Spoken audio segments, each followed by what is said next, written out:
Welcome to Pak Tam Chung and the start of Hong Kong's most famous hiking route, the McLehose Trail.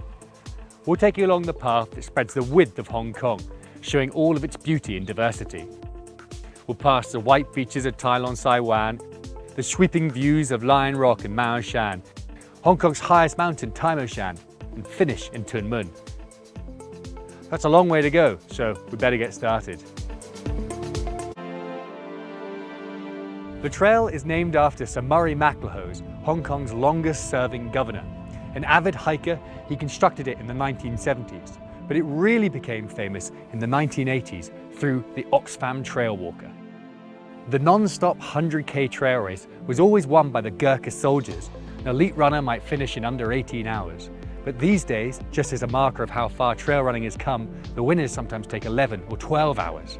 Hong Kong is now almost synonymous with the outdoors and hiking, but that wasn't always the case.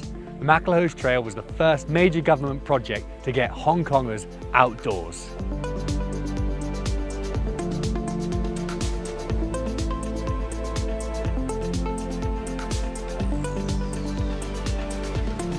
After about 1.8 kilometers of walking along McLehose 5 from the Lion Rock Arch, take a bit of a detour.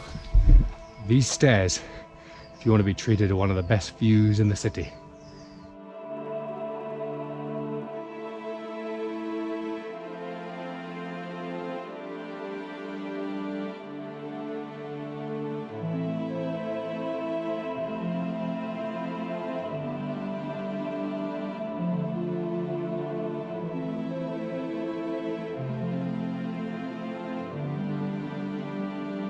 For many, Lion Rock offers more than a view. It represents Hong Kong's work ethic and spirit, steadfast in any storm.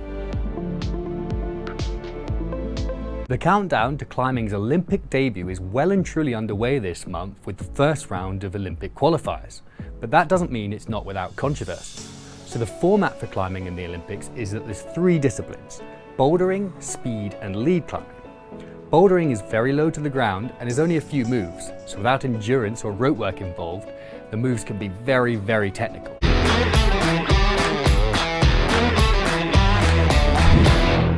Hello and welcome to the SCMP office here in Times Square, where the countdown to the Sevens is well and truly underway. Today, we're going to be talking to some legends of the game, Brian O'Driscoll, Brian Habana and George Gregan. We'll be discussing what Hong Kong have to do to qualify, while we're talking to some local heroes as well. And of course, it wouldn't be the Sevens unless we discuss some costumes and carnage in the South Stand. Here we are in an empty Hong Kong stadium. In a matter of hours, it was packed with screaming fans. It's a bit of the quiet before the storm. But Brian, this is your first trip to Hong Kong. What have you been warned about? I've been told about the dragon. Watch out for the dragon. It's a beautiful thing to experience, but make sure you handle it the correct way. And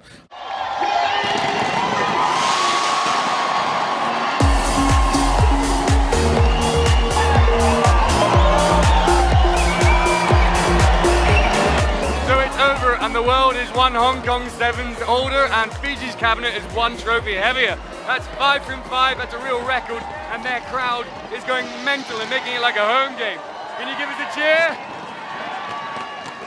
What do you think of that, Sam?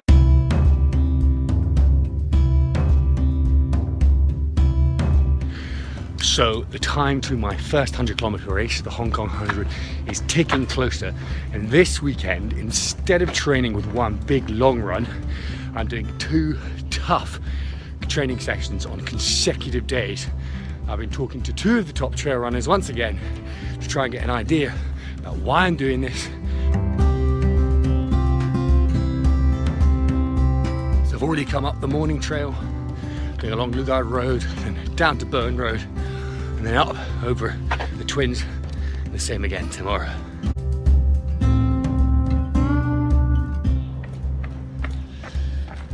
So we're on day 2 and my legs are heavy as the guys promised. You might be wondering why I've decided to do this same route twice in a row when there's so many options to pick from. And the reason is because it's monotonous and it adds that mental aspect.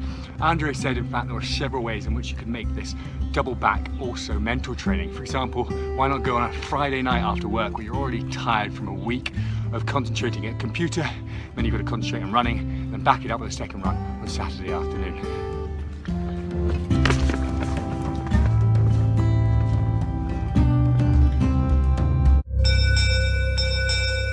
You're listening to a podcast from the South China Morning Post.